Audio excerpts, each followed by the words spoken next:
Здравствуйте, на «Эхе Москвы» в Уфе программа «История башкирских родов». У микрофона Руслан Валиев и вместе со мной в студии Салават Хамидуллин, руководитель автономной некоммерческой организации «Шежере». Здравствуйте, Салават. Здравствуйте. Мы с вами сегодня закончим рассказ о башкирском национальном герое Алдаре Исекееве. И давайте напомним, на чем мы остановились в прошлый раз. Восстание 1704-11 годов, так называемая Алдаровщина, она завершилась победой повстанцев. Фактически лидеру восстания, или конкретно Алдар Исекеев, добились того, что Башкирия де-факто была признана независимой территорией, но Алдару Исекееву этого было мало, и вот он и хотел оформить факт отпадения Башкирии из состава тогда еще московского государства юридически. У него была идея образования такой башкирско-казахской унии, если так назвать. Но не под династией одного хана, а под династией двух ханов, но из одной династической линии, Чингизидов. И он сделал ставку на этого молодого казахского тогда еще султана. А что такое хан и султан, чтобы люди понимали? Хан — это правитель ханства. А султаны были не правящие царевичи, принцы крови. Хан — это выше, чем султан. Хотя в Турции, в Османской империи понятия были равнозначны. Первый османский султан, они одновременно себя называли и султанами. Султан — это арабское слово, означающее власть, правитель и так далее. И одновременно они себя называли ханами. Так вот, молодой казахский султан Абулхаир, и Алдар сделал на него ставку. Он участвовал в этом восстании, молодой этот царевич Абулхаир, участвовал в знаменитом сражении под Юрактау, походе на Казань, походе в Заураль и так далее. То есть прошел огни и воды этого восстания. Как пишет англичанин Джон Кестель, он в 1736 году приезжал в ставку Абулхаир хана, забегая вперед, скажу по поводу этой Оренбургской экспедиции, писал: Абулхаир хан был избран ханом казахов, младшего жуза, за то, что он прославился во времена Алдаровщины. Фактически, можно сказать, Абулхаир был в какой-то степени учеником Алдара. Он прошел не только военную школу, все-таки он и политически сильно подковался во время всех этих действий. Он был наиболее, условно говоря, в кавычках, вестернизированным султаном из всех династий казахских, поскольку они варились там у себя в каких-то своих среднеазиатских и внутриполитических делах. Абулхаир хан, он долгое время проживал в Уфимском уезде, он все видел, как устроено тогда еще московское государство, он все видел, как эта машина действует, он видел, как воюют российские войска, и в этом плане у него был, конечно, кругозор политический, он несравненно шире, чем у других его соплеменников. И Алдар пытался выстроить эту вертикаль власти в башкирском обществе, чтобы поставить во главе представителя династии. Абулхаир хан, он прежде чем был провозглашен казахским ханом, он был ханом башкирским. Конкретная дата здесь не указывается, но Кестель об этом пишет, потом другие источники пишут. Примерно он был провозглашен в 1712 или 13, может быть, 15 году, потому что уже в 1717 году Абулхаир хан, он поднимает Алдара вновь на борьбу. Дело в том, что Алдар пытался опять восстание поднять в Башкирии. Для чего? Вроде и так победили. Победили, но недопобедили, потому что было много сторонников той линии, чтобы прийти к соглашению с царским правительством, заново присягнуть царю, и цели достигли, казанским чиновникам отомстили, врагов всех побили, но давай теперь мириться. Там много было таких. И Алдар хотел эту волну снова подогреть. Потом сторонники одно, но ведь полно было крепостей. Это была Закамская линия, кость в горле она стояла там у Башкирии. Закамская линия, которую в Западной Башкирии, Казанской дороги потеряли земли. И в 1717 году Алдар поднимает опять такое движение, привлекает казахов, 10-тысячное войско башкирско-казахское с Абулхаиром, и идут по Закамской линии, нападая на заводы. Одну даже крепость, там, по-моему, Новошишминскую или Черемшанскую крепость они осадили и даже взяли, и там какие-то сражения происходили. Этот всплеск такой боевой активности, тоже внезапный, причем после окончания восстания такая тишина установилась, потом бац, какие-то такие всплески спорадические, они возникали.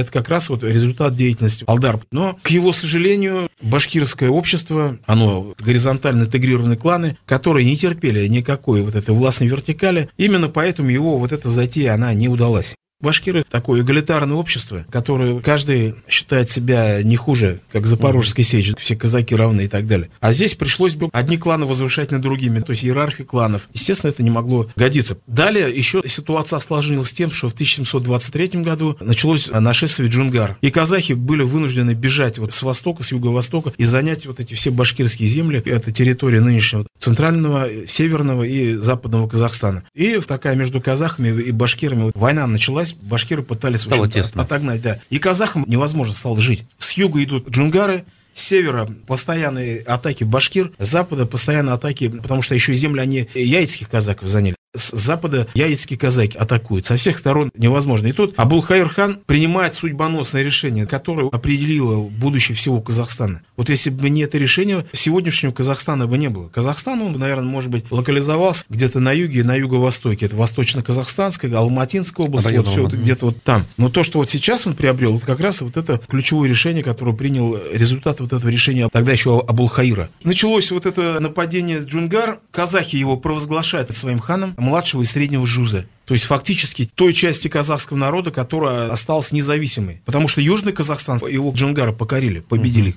И вот он возглавил вот это сопротивление. В этой ситуации только одна мысль в голову пришла: просить русского подданства. Потому что были хорошие примеры. Было внутри России мощное калмыцкое ханство Аюки хана, который, вроде как являясь подданным России, являясь вассалом русского царя, в то же время он создал фактически на российской периферии и вне ее свою калмыцкую державу. И причем, являясь подданным царя, он в то же время вел независимую внешнюю политику. Напрямую выходил там с турецким султаном, с иранским шахом, я уже не говоря там о среднеазиатских правительствах. Пример от калмыков он был заразительным. Алдар тоже так хотел. Внутри России ханство наподобие калмыцкого. В 1726 году Абулхаир хан и казахская знать, как-то они познакомились с башкирским купцом Максудом Юнусовым, имел торговые какие-то свои фактории в Бухаре, и тот купец согласился выступить посредником. Если надо, говорит, я доставлю. А до этого в Бухаре находился личный посол Петра I, итальянец. Они как-то познакомились в Бухаре, и вот этот Беневини предложил помочь ему в этом деле. И тут как-то еще с Абулхаиром ханом познакомились. Результатом вот этих всех переговоров стало то, что Максуд Юнусов повез письмо от имени казахов в Петербург. Потом обратно привез, и вроде формально установились отношения, но в России никто не был готов к этому. Они не знали, а что делать вообще? Зачем нам какая-то казахская орда просит? И не было понимания. И вот это как бы первое посольство, оно, по сути дела, закончилось ничем. Просто Россия не была готова. Фактически просто не нашелся вот в данный момент тот человек, который мог бы оценить перспективы, к чему это может привести. И вот в 1730 году пишут письмо императрице Анне Ивановне. Абулхаир хан пишет такого содержания: «Наше заявление к вашему величеству состоит в том, что с подданным вам, башкирским народом, который находится за Уралом, у нас близких отношений не было. Желая быть совершенно подвластным вашему величеству, я посылаю своего посланника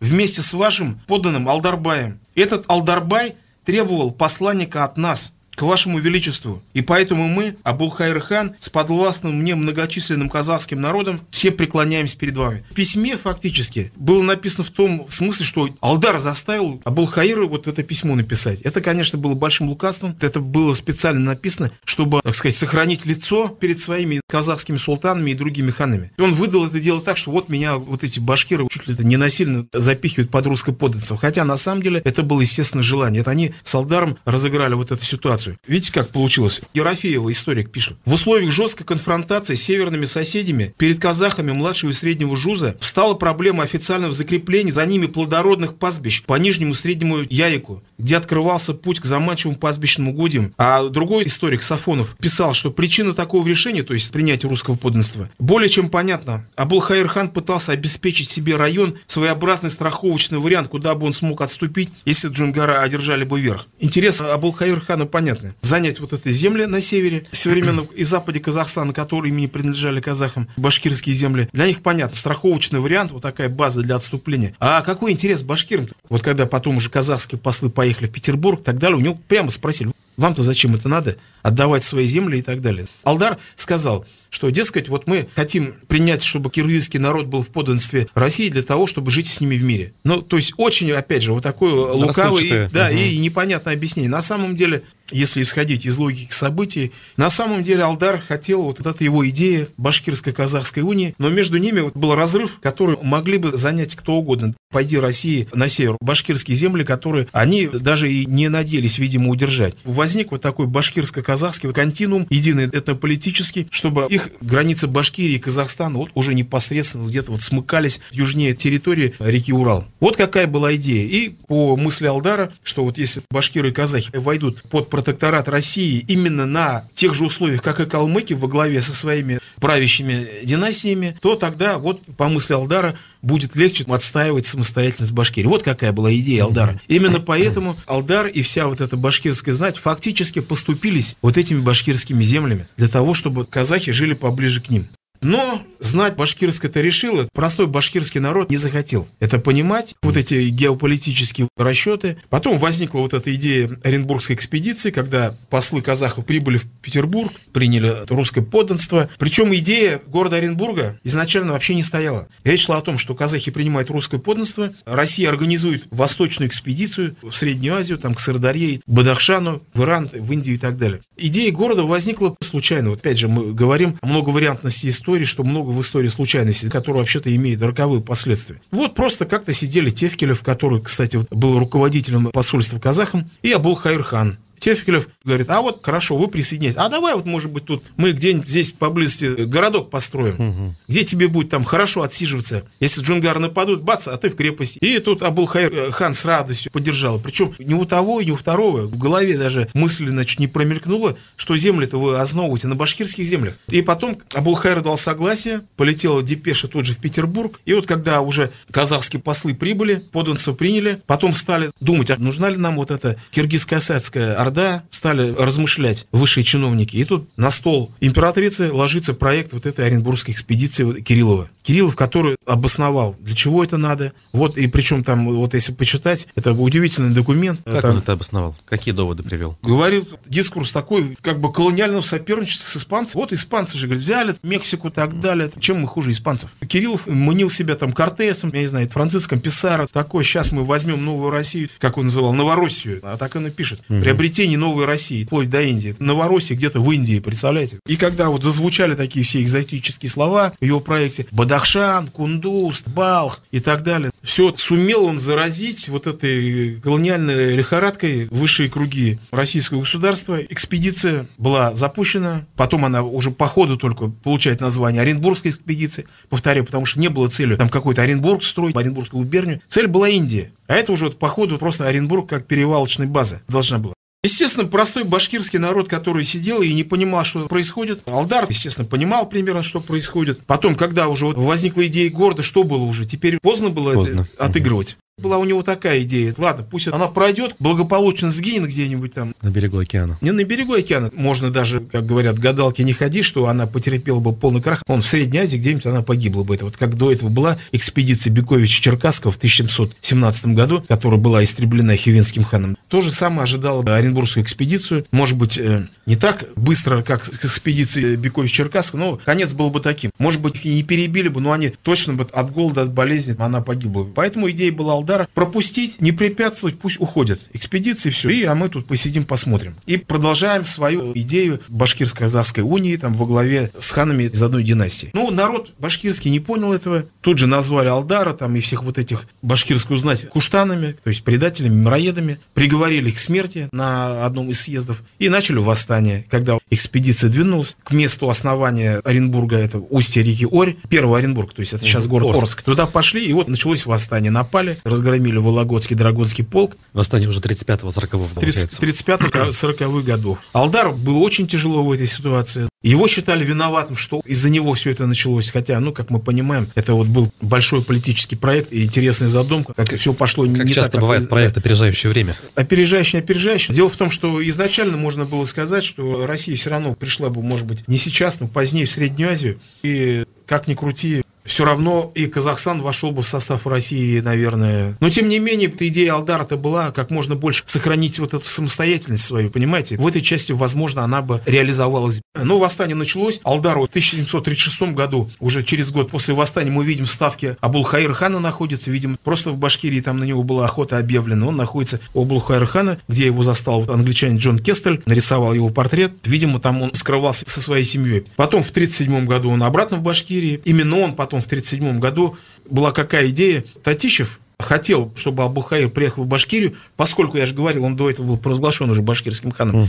И с его помощью хотел подкупить Абул-Хаира и установил таксу за каждого пленного главаря в восстании. Вот столько тебе денег, и лисьих шкур, и соболей, доспехов и так далее. Была даже такса назначена Татищевым. Была идея привести Абул-Хаира, чтобы он схватил главарей, которые к нему приедут. Абул-Хаир хан этого не делал. Наоборот, я считаю, что он приехал в Башкирию как раз по приглашению именно Алдара, поскольку он был ханом. Башкир — это одно. И второе, власти все-таки были вынуждены прислушиваться к его требованиям и так далее, поскольку теперь уже началась раз эта экспедиция, боялись, что Казахстан вдруг Абулхаир передумает и обратно откажется от этой идеи. Поэтому Абулхаир приезжает в Башкирию и начинает издавать такие смешные указы моему подданному уфимскому воеводе: я тебе приказываю прекратить бить моих подданных башкирцев. То есть фактически он стал рупором вот этих повстанцев, которые свои требования стали озвучивать устами Абулхаир-хана. Вот. И за всем этим, понятное дело, Алдар стоял. На самом деле ему в 1937 году фактически Абулхаир-хану на какое-то время удалось нейтрализовать действия правительственных войск. Вот это вакханалия, просто убийство мирного населения, она на какое-то время прекратила. Восстание получило передышку. А как правительство реагировало на то, что Абулхаир-хан таким образом себя повел? Никак. Вот он же формально, кто-то Татищев думает, что это он по его заданию как бы действует, а на самом деле он по-другому, хотя они потом поняли, что Татищев писал в его поступках не столько злого умысла, сколько, говорит, глупости, поскольку он там ворам башкирцам поддался, под их влияние попал. Но, тем не менее, вот такая ситуация была двусмысленная, непонятно что. Потом привез он в Башкирию царевича Шигая, сын хана Среднего Жуза, казахского хана, которого башкиры провозгласили ханом. Восстание идет, а идея Алдара, она все равно подспудно идет и продвигается. И башкиры привезли вот современный Балтачский район, деревню Богданова, осадили и привезли, вытащили. Смотрите, говорит, на нашего хана, кто, говорит, Шигаю хану не покорится, того будем бить. И какое-то время идея образования ханства, формально вроде она идет, но на самом деле она не могла была никак притвориться, потому что раз уж восстание пошло, уже ни о каком башкирском ханстве тут речи быть не могло, только царская власть уже разговаривала с позиции силы, никаких переговоров, уже приносите штрафных лошадей, приносите повинную, и только тогда получаете прощение. Но башкиры отказывались давать штрафных лошадей, поскольку у них конский состав за время восстания очень сильно пострадал, оставшись без коней, это все, они теряют всякую боеспособность. В 1939 году уже пошел предпоследний год восстания. Алдар, который на самом деле уже где-то с 1937 года фактически был вот таким кукловодом, негласно руководил, ну, по крайней мере, действиями, связанными с историей, с приездом Абулхаир-хана в Башкирию. Собрал съезд башкирских повстанцев и начал говорить: штрафных лошадей не платить и так далее. Потом предлагал ехать в Петербург, минуя генерала Саймонова. Генерал Саймонов это как раз был руководитель комиссии башкирских дел, который занимался подавлением восстания. При этом говорил очень дерзкие вещи. При сборе же Алдар говорил: зачем где генералу ехать, то есть к Саймонову, ибо где Алдар он и сам генерал, да еще и свыше. Понеже как где генералу Саймонову, так и Татищеву оклад по 70 рублей, а ему 75 рублей. И каковы где у них генералов указы, таковы и у него Алдара. А капитан Кублицкий, он рядовой мужик, и у него Кублицкого в команде 100 человек, а у них Алдара и Сейтбая по 1000. Такие речи, которые, естественно, были донесены, и там Саймонов сделал вывод, что вот он своими дерзкими речами ставил себя выше генералитета. Получается так, что Алдару удалось вновь доверие башкир вернуть к себе к этому времени? Доверие-то он вернул, но потерял доверие властей, потому что он это тщательно скрывал, прикидывался лояльным. Уже вот, я же говорю, с 1937 года фактически продолжалась вот эта своя идея. В конечном итоге, в 1740 году, уже восстание Карасакала началось, он и 14 других башкирских старшин, знатных людей, поехали в Петербург. По пути заехали в Самару для получения паспорта проезда от генерала Урусова, и там были схвачены. Формально все они считались верными башкирами, лояльными, но нет, тем не менее, уже у властей, которые занимались непосредственно подавлением восстания, на них, как бы сейчас сказали, был собран компромат, их участие. Потом они инспирировали вот этот процесс, вынудили под пытками башкиры, дали показания обвинительные. И в итоге 16 мая 1740 году в городе Мензелинске, Мензелинск — это Голгофа башкирского народа, традиционно всех вождей башкирских восстаний казнили. Алдару и его 8 товарищам были отрублены головы. Вот на этом кончилась жизнь этого выдающегося человека, который, вот как мы говорили в первой или второй программе, сыграл огромную роль не только в истории башкирского народа, но, я бы сказал, в той вот этой части Евразии, где вот сейчас находится там Южный Урал, Средняя Азия, Казахстан и так далее. Ну, давайте коротко скажем в завершении. Память об Алдаре Исекееве, она не прерывалась или все-таки о нем вспомнили чуть позже, когда начали работать с источниками в народе? Нет, Алдар, вот он, мы же видим, все вот башкирские сказания и так далее, все о нем это было. Просто из-за того, что конкретно в 19 веке, скажем, первой такой фигурой башкирской истории стал складываться культ Салавата в 19 веке, она просто немножко оттеснила память Алдара на периферии. Но память о нем, конечно, сохранялась. Другое дело, что уже когда началось вот такое научное изучение в 20 веке, по-настоящему изучение личности Алдара, мы наконец-то узнали всю масштабность этой фигуры, все его поступки, вся его политическая деятельность предстала перед нами. Я напомню, что в эфире была программа «История башкирских родов». Мы сегодня завершили рассказ об Алдаре Исикееве. У микрофона был Руслан Валиев и Салават Хамидуллин, руководитель автономной некоммерческой организации ШЖР. Спасибо вам большое, Салават. Спасибо вам. Спасибо всем, кто был с нами, и до свидания. До свидания.